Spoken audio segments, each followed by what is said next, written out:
Isso, e então a gente vai perceber que Paulo está tendo uma luta e todos nós temos. E logo depois, no versículo 24, Paulo fala assim: miserável homem que sou, quem me libertará do corpo sujeito à morte?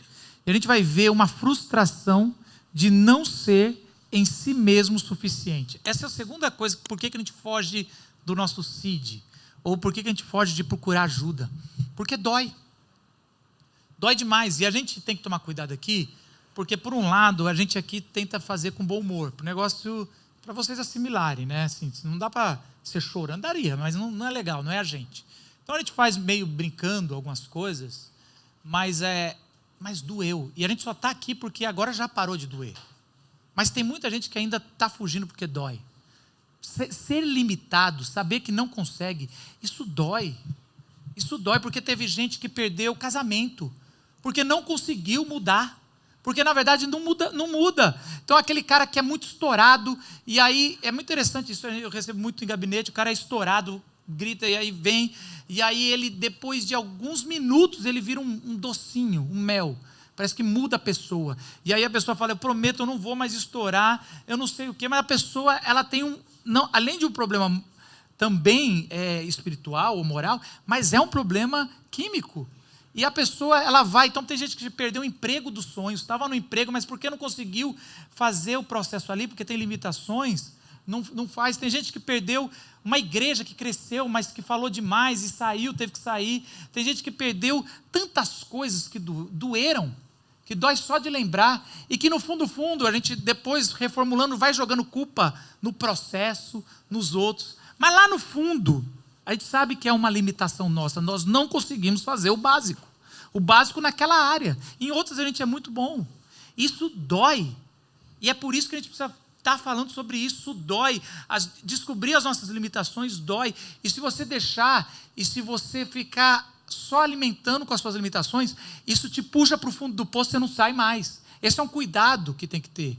Não é para brincar com isso no sentido você brincar com as suas limitações e nem dos outros. Porque enquanto não conseguir um caminho de saída, ou pelo menos um foco, a gente não pode brincar e nem menosprezar. Um dos pastores, ele aqui da igreja, e um dos motivos a gente queria que vocês soubessem que todos os pastores aqui da igreja têm limitações, têm CID.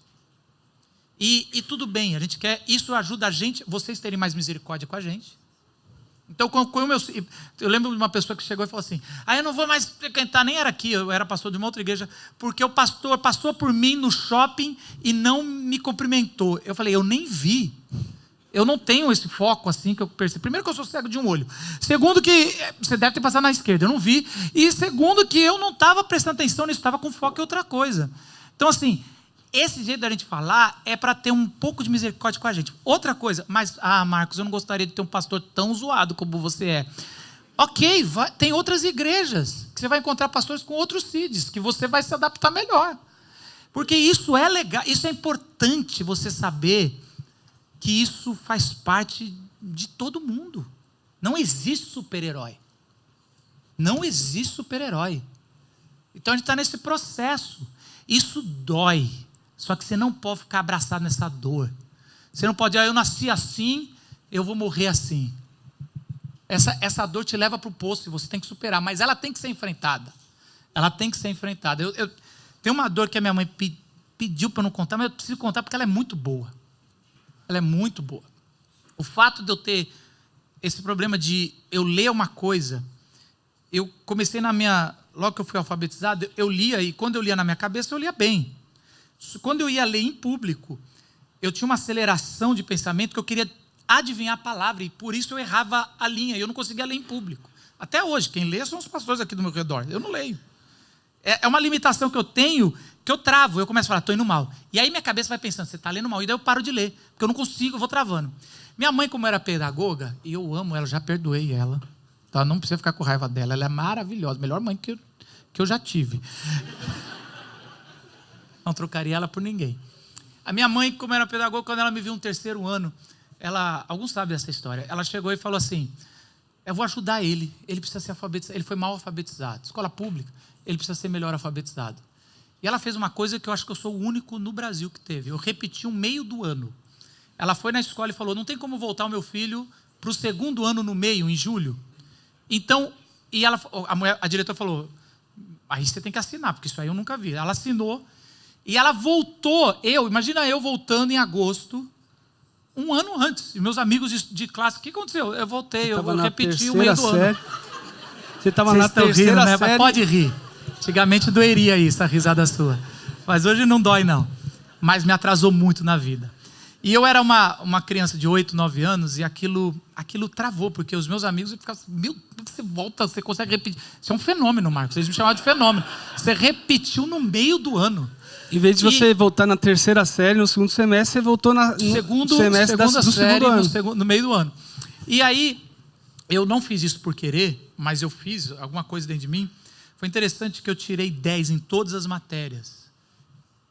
Naquele final de ano e no primeiro semestre do segundo ano. E quando eu voltei aonde eu deveria ter voltado um ano depois, eu voltei a tirar nota 5 em tudo. E foi assim até o resto da minha vida. E eu não entendi por que eu tirei 10 sendo... E aí, a questão é, você aprendeu? Não, tinha alguma coisa que eu só fui descobrir quando eu entrei no seminário, que eu peguei uma matéria que eu era hiper focado e eu gostava. E que aí minhas notas eram excelentes. Matéria não, todo o assunto. Todo um assunto. Mas por que eu estou dizendo isso? Porque pessoas que nos amam, se não entender o que nós temos, vão te machucar. E isso dói. Isso te atrasa anos. Por isso que minha mãe chora quando eu conto isso. Eu falo, mãe, eu conto isso como terapia. Já foi. Ela não conta mais isso. Então, desculpa, mãe, contei mais última vez. Porque eu sei que ela estava fazendo bem. Falou, não, eu sou pedagoga, eu vou fazer o melhor. Dói.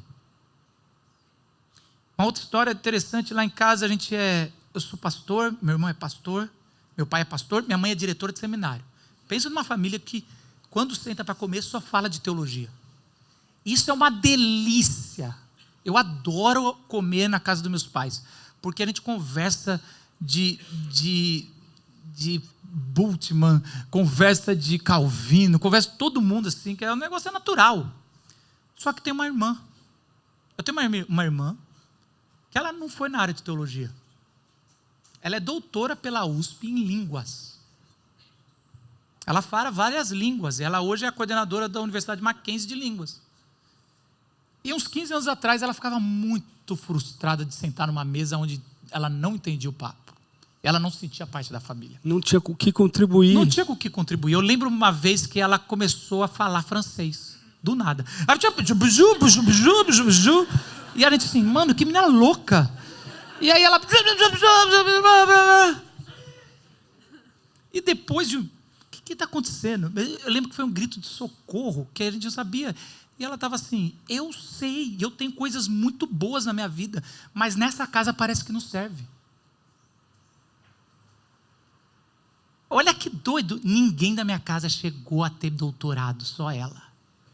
Mas quando a gente não entende as coisas e as nossas limitações, a gente dá gritos que são inexprimíveis. Talvez só o Espírito Santo pode fazer. E por que eu estou contando isso tudo, gente? É só para contar para vocês, hoje, graças a Deus, a gente tenta valorizar muito, porque é a menina mais inteligente da casa. E a gente faz essas coisas. E eu contando dessas limitações que eu tenho descoberto nos últimos anos, meu pai ria tanto. Olha só, eu reuni minha família e falei, preciso contar algumas coisas que eu estou descobrindo. E meu pai ria, minha mãe preocupada, né? Para, Jaziel, para, que ele está contando as limitações dele. E meu pai ficava assim, é óbvio, a gente já sabia, você está falando que você é distraído, é hipofocado, mas é tão óbvio. Eu falei, mas eu... E é interessante que hoje, isso é bom da maturidade, hoje eu aprendi a criar, a gente, na nossa casa, eu não troco a minha família por nenhuma, gente, de vocês. Porque a gente aprendeu a criar os rituais, e eu sei que tem um tempo de riso, e é muito interessante que meu pai tem essa catarse de rir, e se tiver meu irmão piora.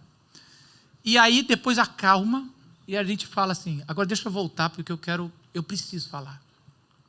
E às vezes meu pai fala, não, a gente já te aceitou. Não, pai, não é questão de aceitar, não. Eu preciso passar por esse processo de contar as minhas limitações, o que me travou.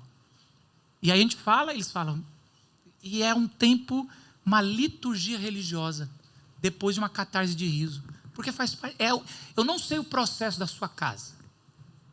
Mas se você continuar segurando para você, você vai machucar pessoas e vai ser machucado. E todos nós, na verdade, nós temos essa limitação. Nós temos essa luta, mas nós temos essa dor. E se você usar essa dor para sair, como porta de saída, é o que a gente falou. Quando o seu cônjuge souber, quando o seu pai souber, quando o seu irmão souber, essa é a minha limitação. Eu levanto bandeira aqui. Quando a gente chega nesse ponto, eu preciso de ajuda. Isso é o melhor lugar. Por isso que precisa passar pela dor. Porque a dor precisa ser exposta num ambiente seguro. Não é na internet. Não é com amigos que você não sabe. É um ambiente seguro. E só existem 2 ambientes seguros. O da sua casa, se ela for bem estruturada. E o ambiente onde o Espírito Santo está.